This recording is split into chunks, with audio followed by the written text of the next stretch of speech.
Alors François Monboise, nous aimons bien chaque jour dans cette émission revenir sur l'histoire d'une marque, d'une entreprise qui a traversé les années, parfois les siècles. Aujourd'hui, ça va être ni l'un ni l'autre. On va partir d'un mot.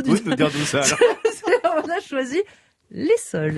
Oui, il y a quelques années, les gens faisaient la queue devant les magasins le premier jour des soldes. Dans nos jeunes années de reporter avec Carole, on y était à l'ouverture des Galeries Lafayette à 8h moins 2. Ça, c'était bien avant, bien évidemment, que le e-commerce et que le Black Friday se développent. Alors moi, j'aurais été incapable de dire la date. C'est en 1866 que les soldes... On n'y était pas encore. Non, on n'était pas encore. C'était quelques années après. En tout cas, c'est Charlotte Barrican qui nous raconte cette histoire des soldes. Europe 1. La France bouge, la saga. Il y a 2 temps forts dans l'année pour les commerçants et nos cartes bleues, ce sont les soldes. Elles ont lieu une fois en janvier, après les fêtes, puis en juin, juste avant l'été. Cette pratique commerciale ne date pas d'hier. C'est un Français qui en est à l'origine, Simon Manoury, un Normand qui ouvre en 1838 à Paris une boutique appelée au Petit Saint-Thomas. Frédéric Baudenès, directeur artistique et image du groupe Le Bon Marché. Le Petit Saint-Thomas, c'était un magasin de nouveautés situé à l'angle de la rue du Bac et la rue Sèvres où Aristide Boucicaut, le fondateur du Bon Marché, était vendeur. Donc l'idée, c'était de d'écouler les stocks et les invendus durant cette période de soldes. C'est quelque chose qui était très innovant. Les soldes, c'était une envie d'écouler les stocks. Le mot solde vient de l'argot qui voulait dire un coupon d'étoffe non vendu. Donc c'était vraiment se débarrasser, on va dire, des vieilleries, des choses qui n'avaient pas plu à la clientèle à un prix abordable et à un prix cassé.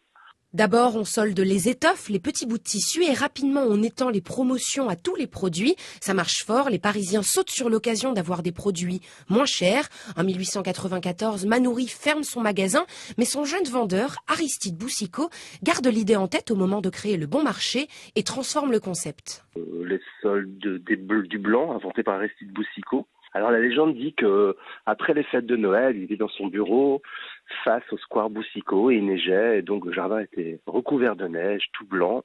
Et il a eu l'idée de mettre en avant les soldes du blanc, c'est-à-dire de consacrer les soldes de janvier à la période du blanc. Donc c'était tout ce qui était linge de maison, linge de lit, linge de table, voilà, les mettre en avant dans le magasin et en cassant les prix. Donc Aristide Boucicaut n'a pas inventé les soldes, mais a inventé le blanc, les soldes du blanc, qui perdurent toujours aujourd'hui. Aujourd'hui, les soldes durent 4 semaines, une période précieuse pour les commerçants. Mais après des années de prospérité, le début des années 2010 est marqué par l'arrivée en France d'une nouvelle pratique commerciale, le Black Friday. Le concept vient des États-Unis, tous les prix sont cassés, le succès est énorme, comme on peut l'entendre dans un extrait du reportage d'Anne-Laure Jumet en novembre 2017. Avec des croissances à 2 chiffres, c'est en effet un très bon cru 2017, plus 10% par rapport à l'an dernier selon la Fédération des enseignes de l'habillement qui compte des marques comme Zara, H&M ou encore Primark. Pour certains sites internet, c'est même un succès historique. Price Minister dit avoir enregistré vendredi son plus gros volume de vente en 17 ans d'existence.